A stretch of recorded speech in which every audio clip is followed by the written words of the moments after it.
update that came out of conversations with attendees from previous years, wondering what has become of previous winners. And in the name of impact, we have LongPath Technologies, a company that was recognized with the Technology Transfer Winning Award in 2019. And we're going to play a brief background here. You can see the video that was created recognizing them when they were a small nascent company. When their co-founder comes up here afterwards, I'll let him describe exactly what the status was of what you were seeing in that video, but my recollection is this is less than a dozen employees and brand new ideas, and then we're going to hear where they've expanded to and the kind of impact that's happened over the last 5 years. And then I'll come back up real quick with a couple thank yous, and then the whole next round of networking and conversation and brainstorming happens out there. But please, let's start this video with the backstory of LongPath Technologies 2019 Technology Transfer winner.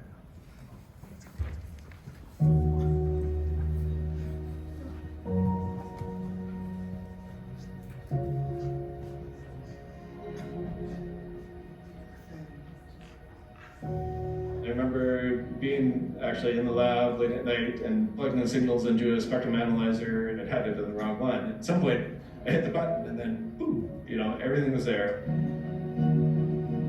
Probably 10,000 different little comb teeth or lasers lined up. There are 3 key things that make this such a Colorado-specific story in technology.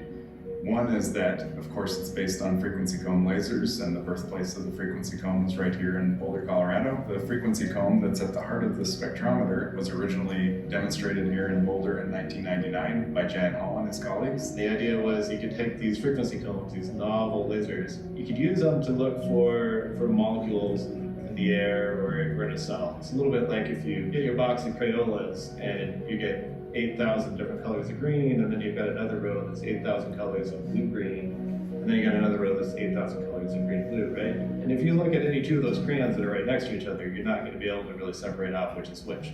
Methane's a greenhouse gas, so it absorbs in the infrared, and these lasers are emitting infrared light. We send the laser beams out over the open atmosphere, and then when the light comes back, we're looking for these very distinct wavelengths of light that are missing, and we know that that was absorbed by methane. The second piece is you have to have meteorological and weather inversions. We need to understand wind patterns and how gases are transported across the environment. And then finally, oil and gas infrastructure is our target, and we're sitting, just 20 miles away from the Denver-Julesburg Basin, which has 40,000 active wells and many companies that are interested in detecting methane. The way industry traditionally goes about this is they have cameras, but they operate in the infrared. Some guy has to drive it out to each one of those wells and then arduously look at every one of those wells. Net effect of that is that every well, best case scenario was getting looked at once a year. From a climate and a local air quality issue, that's a big deal, and from a safety standpoint. And the oil companies as well. Natural gas is revenue for them. They don't want to vent it out into the atmosphere. We took that case to the Department of Energy and said, look, we think there's a really nice pathway for this technology to make it out to industry. And so they gave us an additional grant that we've then used to found LongPath Technologies. This collaborative project on dual comb spectroscopy has been a wonderful collaboration between National Institute of Standards and Technology, University of Colorado Boulder, NOAA, the National Oceanic and Atmospheric Administration, and then a couple of institutes that are connected with the University of Colorado, which are CERES, as well as RACI. It can fill a gap where there's nothing that exists right now. It can happily operate without anybody, right there with it for months at a time. That's an important part of the engineering. There's no cost reduction if the box can't sit there and operate on its own. We're talking about a laser system that's over a mile away from a particular gas pad, and we're able to measure leaks that are down to just a quarter of the breathing rate of a human being. So it produces continuous, real-time leak data that they've never seen before. It could very well be the most important thing I do in my career. I look at things that I can do for my kids going forward. To do my part to try and mitigate some of these climate impacts is a pretty big deal.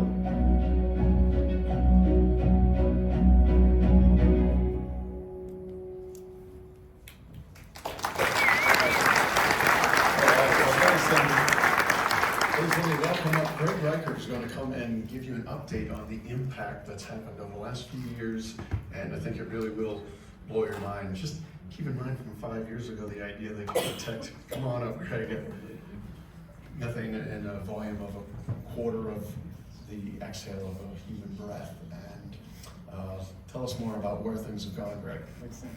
All right, thank you so much. Let's see here if I can get this to advance. Always, you can have some great technologists that don't know how to run slides. Okay. All right, so thanks to Dan for the invitation to be here. It's been fun to reflect on all the things that have happened over the years. So what has happened over the last 5 years since we won this award? Obviously a lot of gray hair, maybe a beard, but it's so much more. You know, the gray hair is, I like to attribute it less to aging and more to the incredible 5-year roller coaster that we've been on with LongPath Technologies. When we accepted this award in 2019, as a company, we had 3 unpaid commercial pilots with oil and gas companies here in Colorado and down into New Mexico. And the video was so well produced, you might get the idea that all of the technology had been developed and the hard part was behind us and the future was just bright. But actually it was just getting going. So in 2020, we were fortunate to have one of those partners, Cimarex Energy from right here in Denver, say we're ready for a paid pilot on one of our facilities. So we quickly bought some white construction hats and got some LongPath stickers. And we loaded up our Honda CR-Vs and our Subaru Outbacks, and we drove down to New Mexico and installed our first commercial system. And it was a laser that was, laser tower that was sending out these beams to 14 different upstream oil and gas production facilities and compression stations. And the technology worked really well. We very quickly started to detect very large leaks, alert the operator. They were getting out there and fixing these leaks much faster than they would have with their normal approaches. There was just one problem. Many of us might remember or choose not to remember. In early 2020, when this was happening, that was the pandemic. Pandemic hit, and already low oil prices did something in the United States they've never done before, is dip negative. Not a good time to be selling into an industry who is themselves having to pay for somebody else to buy their product. There was one other issue, and that was, these companies were laying off employees at the time. We were fortunate that Cimarex Energy allowed us to expand during this period of time to have 3 systems across Texas, Oklahoma, and New Mexico to try this technology further. And so with 15 months of combined monitoring, we found something really neat, which was that for every $1 they spent on monitoring with these systems, they were saving $3 of product, of gas. That's a really compelling argument, although when you're an oil and gas company laying off employees, it's still not such a good time to invest in anything. And there was one other issue. We were finding the edge of what is possible with grant funding. So we had these, large trailers with our research, basically laboratory devices inside. Our Honda CR-Vs were getting stuck in the mud. Everybody out in the oil fields got big white trucks, and this is why. We're deploying systems with PhDs as oil field technicians, and you can see just how much they love this. And so it took us a year to put 3 systems out. That's not very scalable. So we have a tough industry that's in a tough spot. We have a hard-to-scale technology, and we had about a month of funding left. So that's this part of the roller coaster. We went to the Department of Energy and we said, look, let's propose this bold, audacious plan called Basin Scan. The Basin Scale Continuous Emissions Abatement Network, which was meant to be a network of 750 square miles of these towers covering oil and gas operations. And so ARPA-E was able to give us $5 million that we matched with $2 million of seed investment into LongPath. And with that few weeks of funding that were left, we were able to kind of spin back up and get off and running. So with Basin Scan, we engineered things you can't easily engineer with grants. We took our research devices and turned them into truly commercial, manufacturable, deployable, repeatable products that we put out into the field. We bought things you can't easily buy with grants. We got our white trucks with our stickers. We got our field crew to go with it. This is a little tongue-in-cheek, but I spent a lot of time doing what some might call lobbying in the federal government about how important it is to do regulation, but to do regulation intelligently that will let new technologies come on board, and interacting with folks like Jennifer Granholm, the Secretary of Energy. So we were able to also bring in help that you can't easily bring in with grants. Ian Dickinson, our CEO, who's here tonight with years of executive leadership in telecom and oil and gas.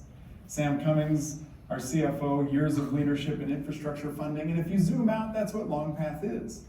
It's a telecom-like infrastructure for methane emissions around the oil and gas industry.